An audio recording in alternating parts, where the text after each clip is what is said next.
prosseguir aí, Hildo, só passar um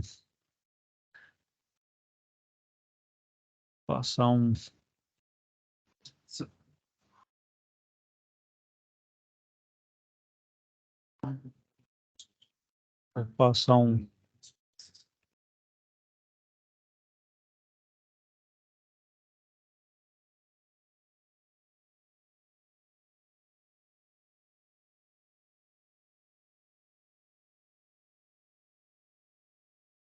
só passar um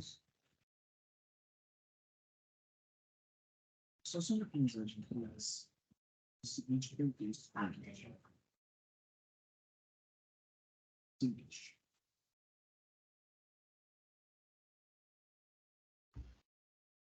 passar um vídeo aqui, um videozinho motivacional aqui, deixa eu só pôr no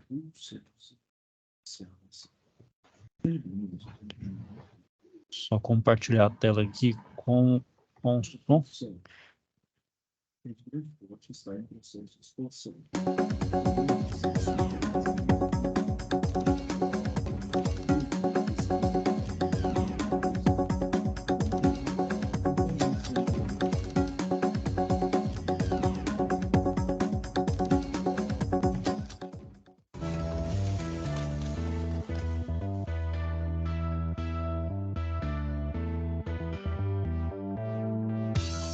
Processos mecânicos estão sempre ao nosso redor. De um simples tijolo nas nossas casas aos meios de transporte, como bicicletas, carros, aviões, o nosso entorno é resultado de processos de fabricação mecânica. E vale lembrar que as máquinas responsáveis por essa produção também são fruto da fabricação mecânica.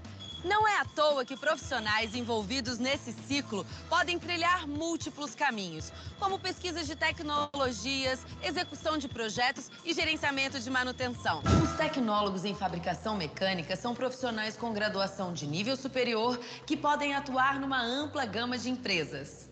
Metalúrgicas, siderúrgicas, montadoras, indústrias de itens variados e ainda no setor de serviços e instituições de pesquisa e de ensino. Considerados mais versáteis tecnólogos, esses profissionais estão envolvidos em todas as etapas da fabricação mecânica e devem ter visão abrangente, levando em conta questões como meio ambiente e segurança do trabalho. E aí, se identificou com o universo da fabricação mecânica? Se automação, robótica e novas tecnologias são temas que instigam você, a graduação tecnológica em fabricação mecânica pode ser o caminho ideal.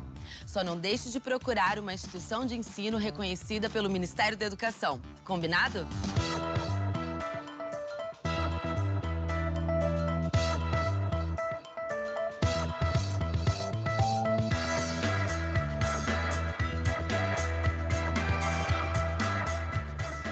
O que mais me atraiu no curso de tecnologia é justamente poder entender o processo de criação de um produto. Eu consigo gerenciar um produto do início até o seu final. Aqui é por onde o material vai passar. Isso. Certo? Exatamente. É o diâmetro do canhão ali, da ponta do canhão. A largura da parede aqui é 1 milímetro. A largura de parede é 1 milímetro e aqui é 1,43.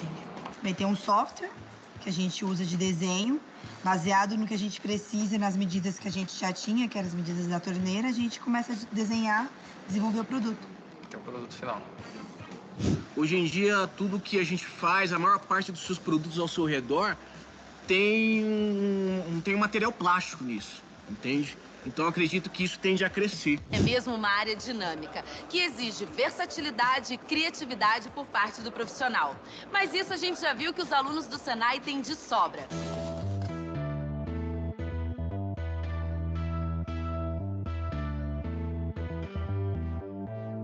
A empresa Âncora produz aqui em São Paulo sistemas de fixação, fundamentais para o setor da construção civil. Você vai ver já já a atuação do tecnólogo em fabricação mecânica nesse desenvolvimento.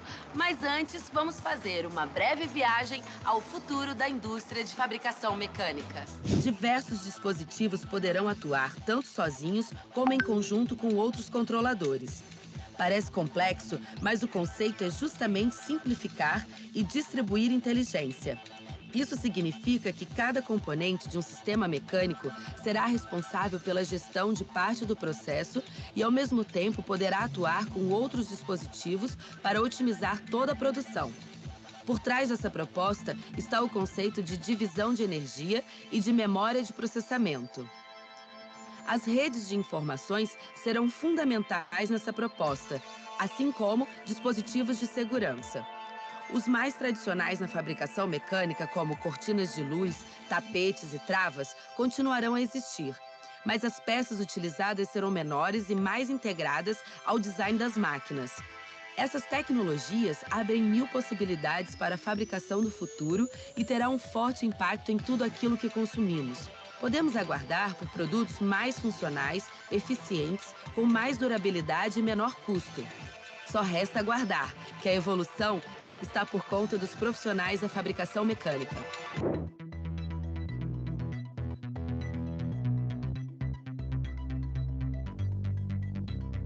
Hoje descobrimos que o campo da fabricação mecânica é um universo a se explorar. Afinal, o processo está presente em diversas utilidades do mundo contemporâneo. Vimos também que essa é uma profissão bastante versátil e que está presente em todas as atividades industriais. Nos vemos no próximo programa com mais uma profissão que tem tudo a ver com os dias atuais.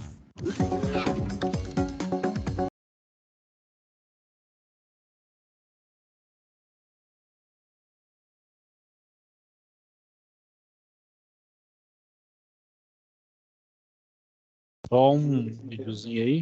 Então, hoje eu vou falar sobre a situação de aprendizagem 4 aí, né? Só compartilhar a tela aqui com vocês. Essa situação de aprendizagem 4 aí, pessoal, ela está vinculada à terceira aula presencial, correto? Então, aqui nós vamos entender o que se pede ali e ver o contexto aí, os conceitos por trás aí, né? Chama buscando alternativas, né? Só ler aqui e entender o problema, né? Bom dia, José. Preciso que verifique o elevador hidráulico de carga e descarga. Bom, Alberto, inclusive eu já analisei a válvula e percebi o problema.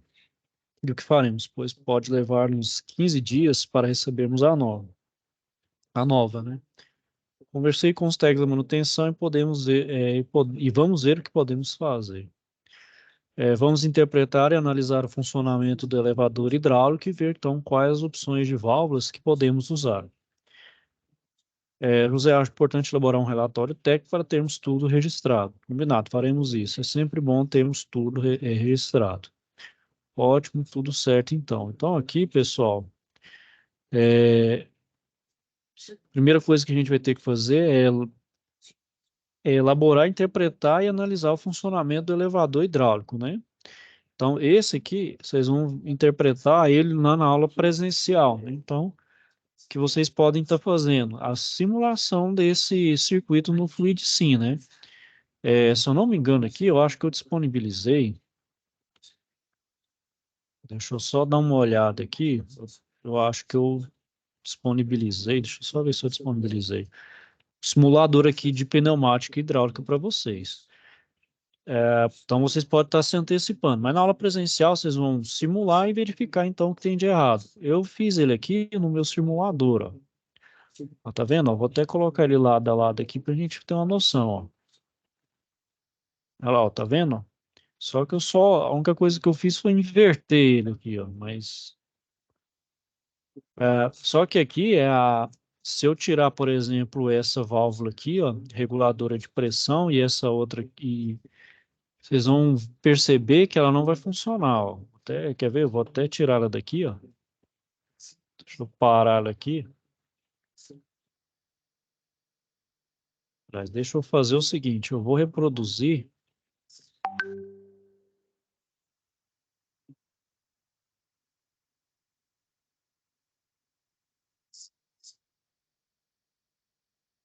Pronto, vou fazer esse mesmo circuito aqui, ó. Só que aqui agora eu vou tirar ele aqui, ó, e vou colocar essa mesma válvula aqui. Essa válvula, deixa eu só achar ele aqui. É do hidráulico.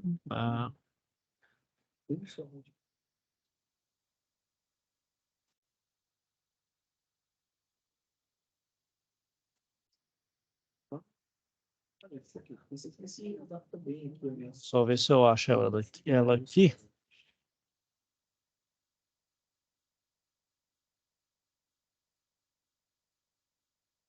Você tem caneta, a gente até já deve ter isso então de fazer mas que leva sempre pelo menos 5 anos para que elas sejam demonstrado de ser comprado e transformada em material celulose. Ainda não tem essa informação bem precisa agora para você entender quanto tempo, mas todos dois servem como matéria-prima para a produção de material celulose. Deixa eu só Aí já fala um pouco fazer uma rotação aqui. Aliás, vou fazer. Celulose no Brasil, tipo, sul, tem também. E nos outros estados a gente tem uma mesa aí. Ó, aí a gente vai verificar, ó, que esse aqui não vai funcionar, ó.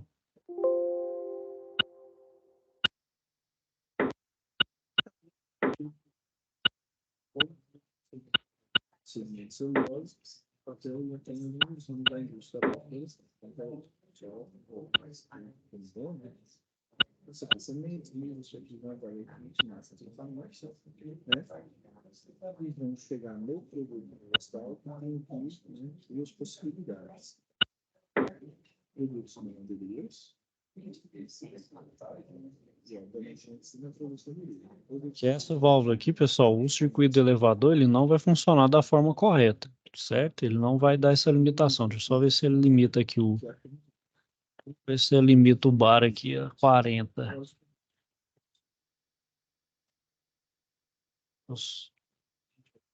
Eu só abrir aqui.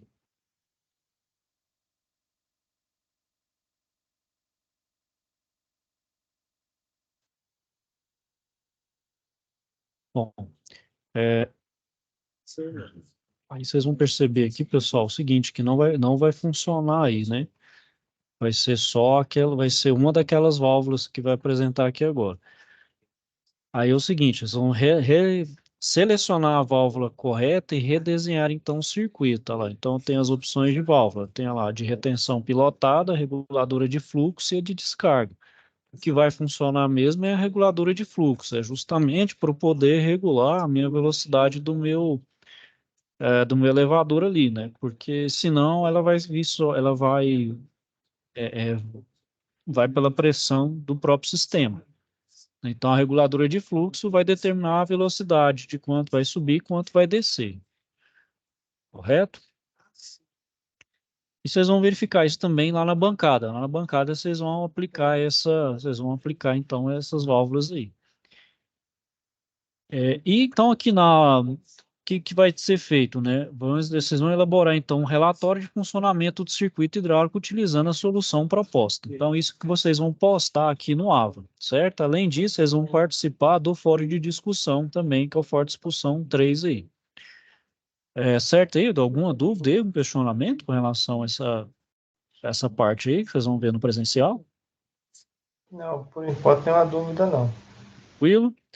Então, para poder ter uma maior noção aí, uma maior bagagem para poder chegar nessa aula presencial, vou dar alguns conceitos aqui para poder, então, dar mais subsídio para vocês. A primeira, então, item que a gente vai ver aí são os instrumentos aplicados à automação, né? Então, o que são os instrumentos? São as válvulas que têm a função, então, de limitar ou reduzir a pressão do óleo dentro do sistema hidráulico. O que eles vão fazer? Controlar a força de operação dos atuadores, ajustando, então, de acordo com as exigências e necessidades de cada aplicação, além de garantir total segurança ao circuito hidráulico, né? Então, são esses 6 grupos aí. É a válvula de segurança ou alívio, a de descarga de pressão, a de sequência, a de contrabalanço, a válvula de frenagem e a redutora de pressão. Vamos iniciar, então, pela válvula de alívio aí. A de segurança ou válvula de alívio, ela tem a função, então, de limitar a pressão de operação de um circuito hidráulico. Seu uso, então, é obrigatório em qualquer circuito hidráulico, do mais simples ao mais complexo. Então, ela permite que a pressão do sistema suba até seu valor de regulagem e descarrega, então, o excesso para o reservatório, quando a pressão, então, ultrapassa a regulagem. Então, a gente tem dois tipos básicos de válvula de segurança, de ação direta e indireta. A de ação direta são conhecidas como válvulas de segurança simples ou diretamente operadas. Os pórticos de entrada e saída são vedados, né, por um elemento interno, que é mantido em seu assento por meio de uma mola regulável. Então, a mola vai prender aqui e não deixar, então, caso ultrapasse, né, então ele vem aqui e joga, então, para esse ponto T, que joga para um reservatório, né, que então segura a pressão, né, que ele vai ter a pressão, que regula a pressão, essa mola junto com esse assento aqui. Bom, a outra válvula de segurança é a válvula de segurança composta ou pré-operadas, né? Então, ele permite maior vazão de óleo sem aumentar substancialmente o tamanho da válvula. Então, ela vai trabalhar em dois estágios. Um estágio piloto, que é de pequeno porte, disposto no cabeçote superior, e um estágio de operação efetiva, onde estão, então, o carretel principal e os portos de entrada de pressão e retorno para o tanque. Então, onde está o porto de pressão e retorno para o tanque. Então, lá, quando a pressão ultrapassa a tensão regulada na mola, então, quando essa pressão ultrapassa, é descarregado no tanque através do orifício central do próprio carretel. Então, aqui é o porto de entrada da pressão e o porto de retorno ao tanque, né? E assim, quando a pressão na câmara inferior for aproximadamente de 1 bar e meio, o carretel principal, então, é deslocado do seu assento, abrindo o porto de saída para o tanque. Então, excedeu a pressão, joga então para o retorno. E a pressão, então, hidráulica ela é transmitida à câmara superior do carretel e ao pistão piloto através de orifício. E essa mola, então, vai manter o carretel principal contra seu assento, fechando o porto de saída para o tanque. E a próxima válvula a gente vai ver é a descarga de pressão. Então, as válvulas de descarga de pressão, elas são válvulas, então, controladoras de pressão, normalmente fechadas com as mesmas características das válvulas de segurança, mas, então, que são operadas aí remotamente, por pilotagem externa aí. A pilotagem externa, ela faz com que, então, a abertura de fechamento da passagem de óleo entre os pórticos primário e secundário dependa, então, de fonte de pressão remota. Então, na válvula de segurança, o carretel aqui, né, ele assume infinitas posições entre totalmente aberto e fechado de acordo com a tensão mecânica da mola e a pressão do sistema. Na válvula de descarga, somente duas posições para o carretel, fechado ou totalmente aberto. Então, isso vai se dever, então, à pilotagem externa. Então, aqui eu tenho a sua simbologia, né? Então, aqui, ó, tem o meu porto de entrada de pressão e a pilotagem externa X aqui, né? Então, quando a válvula ela é pilotada através do piloto X, né? Então, quando o meu X pilota essa daqui, o carretel vai ser deslocado, abrindo, então, totalmente o pórtico de retorno para o tanque. Então, vai abrir aqui totalmente para o meu retorno para o tanque, né? Então, aqui ele vai pilotar e joga para o meu retorno. A outra válvula é a válvula de sequência. Elas são controladoras de pressão normalmente fechadas, cuja função, então, é dar continuidade aos movimentos de atuadores hidráulicos em função do aumento de pressão do sistema. São idênticas às válvulas de descarga de pressão, porém, seu pórtico secundário B ele é conectado a uma segunda linha de pressão, e não mais ao tanque. A função, então, do pórtico secundário B é pressurizar outra área do setor hidráulico, onde estão, então, os atuadores que deverão se movimentar em sequência. As válvulas de sequência, então, normalmente possuem uma retenção incorporada à sua carcaça, ligada em paralelo ao controle de pressão, para permitir, então, fluxo livre de óleo no sentido contrário, ou seja, do porto secundário B para o primário A, fazendo com que a válvula, então, seja unidirecional. Então, aqui eu tenho o meu dreno externo, a válvula de retenção, a pilotagem interna e um pórtico primário ligado à pressão principal e o secundário ligado à linha de pressão sequencial. Então, aqui eu tenho um fluxo livre no retorno.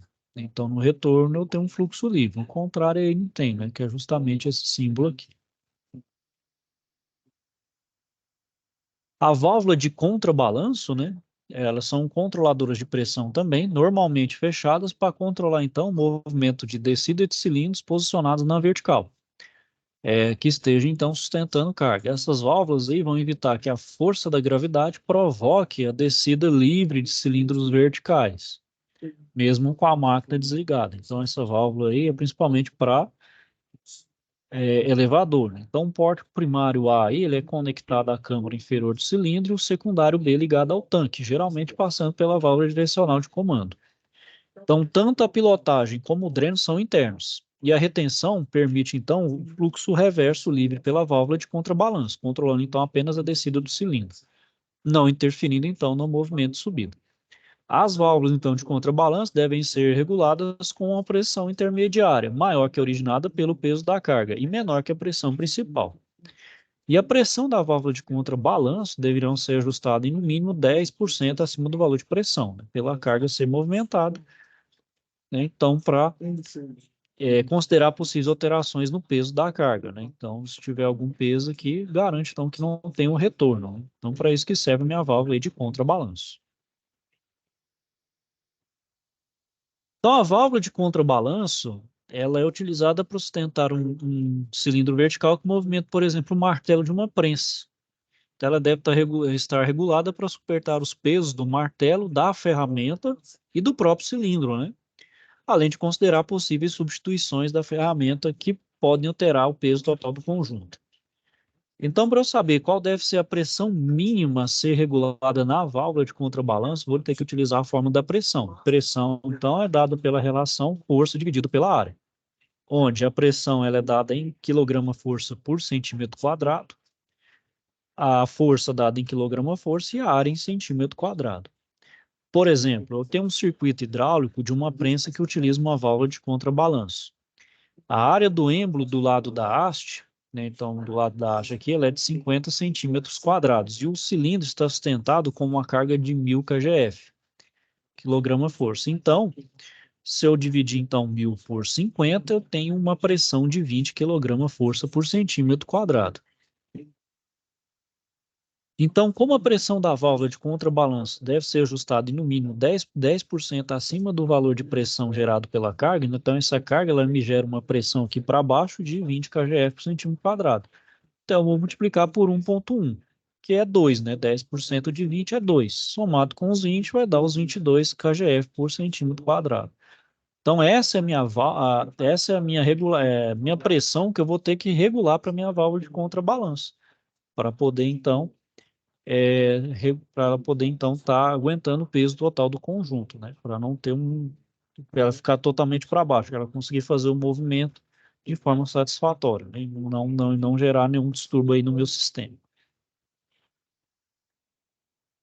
Bom, outra aí é as válvulas de frenagem, elas são também controladores de pressão, normalmente fechadas, e utilizadas para desacelerar e parar motores hidráulicos no menor espaço de tempo possível, né? Também serve para controlar, né? E, ao mesmo tempo, não permite que as pressões de frenagem ultrapassem os limites máximos estabelecidos para cada componente hidráulico, né? Então, também evita esse problema. Ela também pode ser usada para controlar o movimento de rotação de um motor hidráulico, quando a força imposta pela carga, então, atua no mesmo sentido de rotação da carga. A válvula de frenagem ela é idêntica de contrabalanço, com o pórtico primário A conectado à saída do motor hidráulico e o pórtico B ligado ao tanque. Então, em geral, as válvulas de frenagem elas vão operar com dois pilotos.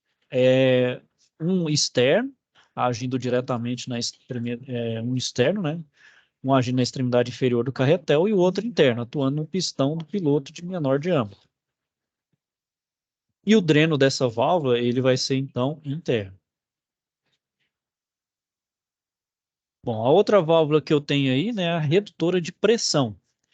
Também são controladores de pressão, só que agora normalmente abertas, já são normalmente abertas, que diminui a pressão disponível no sistema hidráulico a níveis exigidos por determinados setores do circuito. Ao contrário, então, das válvulas limitadoras estudadas, então, até aqui, né, que são sempre pilotadas pela pressão do porte de entrada, as redutoras recebem pilotagem do pórtico de saída, ou seja, nesse caso, o meu pórtico de saída que atua. Então, por isso, as válvulas redutoras são normalmente abertas, fechando quando a pressão de saída for maior que o valor ajustado na mola. Há dois tipos de válvulas, então, de ação direta e de ação indireta. Também conhecido como válvula redutora de pressão diretamente operada, possui um carretel cilíndrico, que é mantido, então, apoiado em uma das suas extremidades pela ação de uma mola regular. Possui, então, ainda um pórtico de entrada de pressão principal A e de saída de pressão reduzida B, bem como a saída de dreno externo. Então, aqui, ó, a gente tem um orifício de passagem e uma saída, então, para o sistema de pressão reduzida. Tem aqui eu tenho a entrada da linha principal e o dreno, né? E a mola que mantém a válvula aberta. Então, enquanto a pressão no pórtico de saída, então, enquanto a pressão aqui for menor que a tensão, for inferior à tensão da mola, a válvula, então, vai permanecer aberta. Então, assim que a pressão ultrapassa o valor ajustado na mola, o óleo desloca o carretel, fechando a entrada da linha principal. Então, esse aqui está o seu desenho respectivo aqui. Bom, a outra válvula que a gente tem aí, né, a redutora de pressão de ação indireta, ela também é conhecida como válvula redutora de pressão composta ou pré-operado.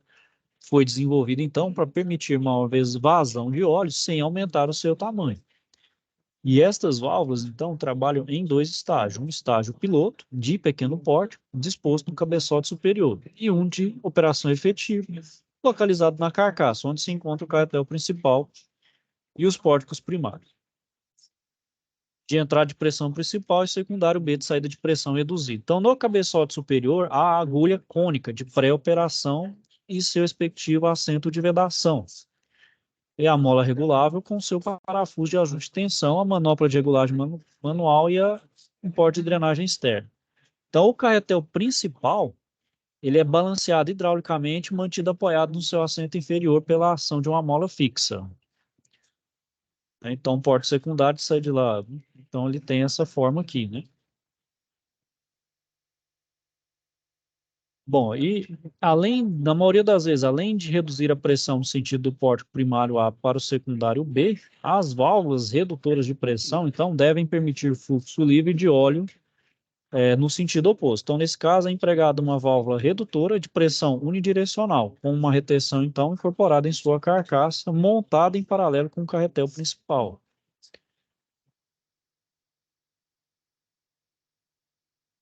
Bom, as válvulas reguladoras de vazão, elas vão controlar a quantidade, então, de óleo a ser utilizada no circuito em alguns setores específicos do sistema hidráulico. Indiretamente, então, são responsáveis pelo controle de velocidade dos atuadores.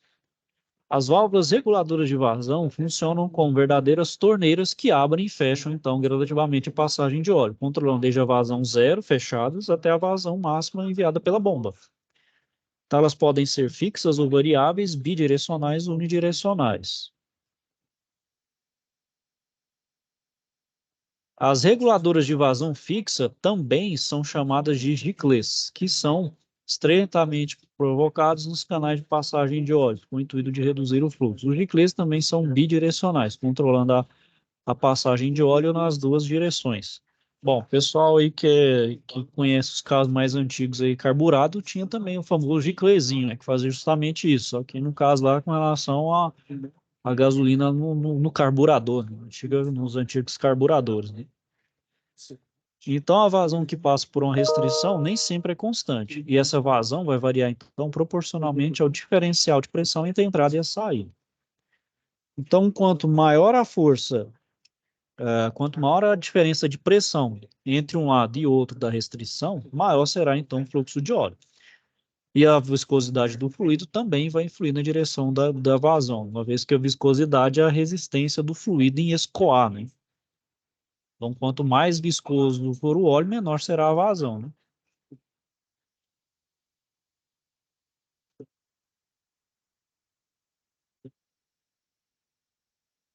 Então, as válvulas reguladoras de vazão variáveis são estrangulamentos variáveis montados na linha de passagem de óleo, ajustando, então, o fluxo fornecido para determinados trechos da instalação hidráulica.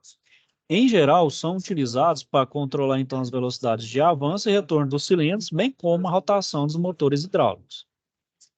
E a regulagem da restrição ela é efetuada manualmente, por meio, então, de parafusos de ajuste fino que permitem, então, controlar de modo gradativo desde a vazão zero até a vazão total do circuito.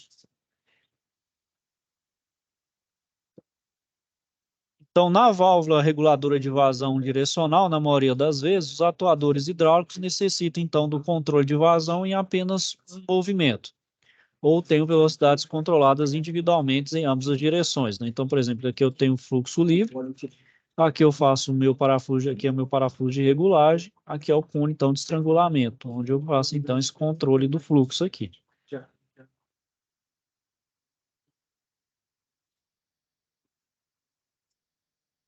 As válvulas reguladoras de vazão com compensador de pressão vão alterar, então, sua regulagem com um aumento ou diminuição da pressão. Isso acontece, então, porque o fluxo hidráulico, através de uma restrição, depende da viscosidade do fluido e da diferença de pressão entre a entrada e a saída do ponto de estrangulamento.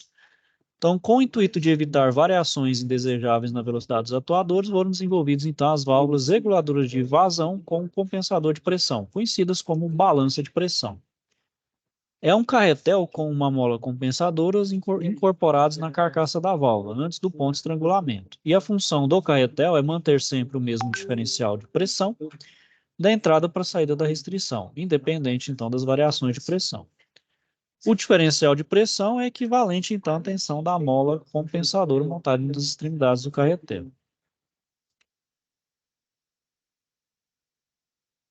E outro fator também que interfere no funcionamento das válvulas reguladoras de vazão é a temperatura do óleo hidráulico. Então, à medida que a temperatura aumenta, o meu óleo, então, vai diminuir a viscosidade. Então, com isso, eu tenho que alterar a vazão ajustada. Então, quanto menor a viscosidade do óleo, mais facilmente ele fluirá. E as válvulas reguladoras de vazão, com compensador de temperatura, vão possuir uma haste metálica que apresenta um índice de dilatação térmica semelhante ao índice de viscosidade do fluido hidráulico. Então, quando o óleo aquece, a haste vai dilatar e restringir um pouco mais o estrangulamento, compensando a viscosidade perdida pelo óleo. E quando o óleo esfria, a haste se contrai, abrindo um pouco mais a retenção. Então, por isso aí, o meu metal vai ter uma dilatação mais ou menos no mesmo molde da viscosidade do meu fluido aí, para poder ter, então, uma compensação. Então, aqui eu tenho esse carretel, compensador de pressão, o pórtico de entrada do fluxo a ser controlado, aqui, então, o meu estrangulador, o pórtico de saída do fluxo controlado, né, e a válvula de retenção. E a haste do compensador de temperatura que expande, né, com calor, né? Então, essa haste que vai expandir com calor, reduzindo, então, a abertura de passagem de óleo. As válvulas de retenção são também classificadas aí como válvulas direcionais de uma via única, né? Porque elas vão permitir a passagem livre de óleo em uma determinada direção e bloquear no sentido contrário. Basicamente, essas válvulas possuem um elemento de vedação esférico, né? O próprio símbolo indica, apoiado por uma mola, né? Então aqui tem um sentido livre, aqui ele não vai permitir o retorno. E essa mola, né, vai ter força, então, suficiente para manter o elemento de vedação apoiado em seu assento. E essas molas não são reguláveis, mas podem ser disponibilizadas pelos fabricantes em várias tensões para atender casos específicos, como criar uma pressão de pilotagem dentro do circuito ou desviar o óleo de um filtro saturado. Então, a primeira válvula de retenção e a retenção em linha são assim chamados porque seus pórticos de entrada e saída são dispostos em um ângulo de 180 graus, né? Então, o pórtico de entrada e de saída de 180 graus faz, então, o óleo fluir, então, em uma linha reta, né? A retenção em ângulo reto, né? Então, ela está a 90 graus, né? Então, os pórticos de entrada e saída estão dispostos em um ângulo de 90 graus, né? Então, por exemplo, eu tenho aqui o fluxo livre, vai para cá. Então, para cá ele bloqueia, não deixa voltar, né? E está disposto, então, em um ângulo aí de 90 graus. A válvula de retenção com restrição, ela é uma válvula de retenção em ângulo reto e possui, então, uma restrição fixa, né? Que é o chamado giclée, que é montada na ponta do carretel cônico. No sentido de fluxo livre, comporta-se como uma retenção comum, né? Então, no sentido livre, uma válvula comum de retenção comum. E no fluxo bloqueado, né, no sentido contrário, a restrição permite a passagem de um fluxo controlado de óleo, ou seja, permite apenas uma pequena parte, pode, como dizer, ele aceita, né? Essa aí, no caso, ela aceita esse retorno, né? Justamente que é o giclée que vai permitir essa volta aí do óleo, né? A válvula de retenção pilotada ou com desbloqueio hidráulico, ela vai apresentar, então, as mesmas características de uma válvula de retenção convencional com um êmbolo de pilotagem externa. Enquanto o piloto externo não for pressurizado, esta válvula, então, se comporta como uma retenção comum, permitindo, então, passagem livre do óleo em uma direção, impedindo o fluxo na oposta. E quando o piloto externo é submetido à pressão, o carretel é deslocado pelo êmbolo do seu assento, então mantendo a válvula aberta e permitindo que o óleo flua, então, livremente nos dois sentidos, né? Então, por exemplo, eu tenho fluxo livre aqui, né? Então, aqui eu tenho fluxo livre, e o fluxo bloqueado vai permitir só o primor, então aqui tem um piloto externo que vai permitir fluxo livre em ambos os sentidos. E no momento que ele subir aqui, ele vai permitir só para um lado.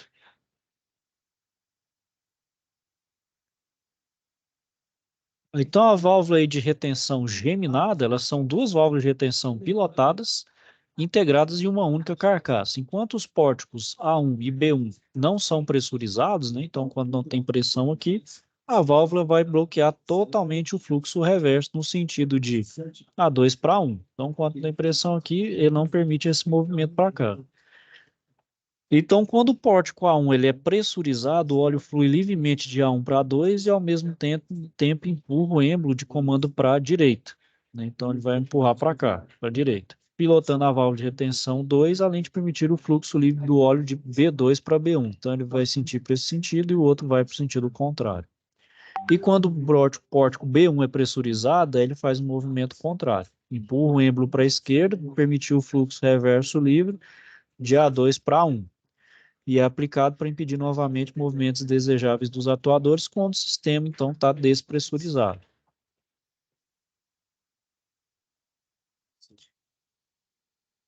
Bom, aí para sistemas hidráulicos, né, a gente também tem um software para simulação, né? O que eu mostrei lá tem um FluidSim, né?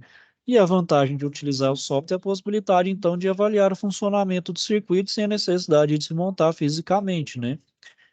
Então, evita o trabalho braçal sem necessidade, né? Então, com a simulação, vocês conseguem, então, visualizar previamente aquilo que vocês vão fazer ou tem que fazer, né? Fazer os testes, né?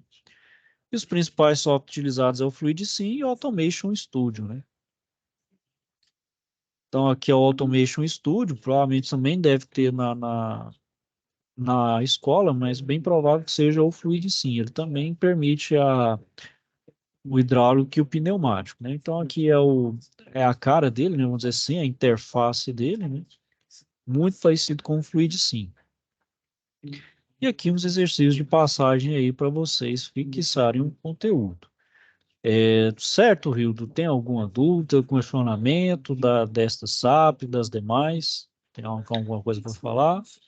Não, por enquanto tá tudo Tá tranquilo. tranquilo? Então é isso aí, Rildo. Isso aqui é um pouco, então, para vocês, para você e os demais colegas aí que vão para a próxima aula presencial, é o que vocês vão ver lá, certo? É sobre a parte de válvulas. É meio que dando uma antecipada que vocês vão ver lá. O professor, obviamente, ele vai mostrar todas essas válvulas para vocês aí fisicamente, para vocês terem um maior conhecimento aí dessa parte física e como funciona lá. Ele vai dar uma explanada rápida e vai fazer algumas simulações com você no software também. Caso queiram fazer já no software que está disponibilizado aí no AVA, pode também, para vocês já terem uma noção maior, né? Caso queiram também fazer alguns questionamentos lá também com o professor, correto? Correto. Mais alguma dúvida aí, alguma coisa? Quer falar mais alguma coisa? Bom, Da minha parte tá tranquilo. não, então é isso aí, Hildo. Vou finalizando então a aula aqui por hoje. Caso tenha alguma dúvida ou questionamento, não me deixe procurar, certo? Estou aqui para ajudar vocês no que for necessário e no que for preciso. Tá bom? Certo. Então, vou desejar a você aí uma boa noite. Fique então com Deus aí e até a próxima. Boa noite. Até a próxima.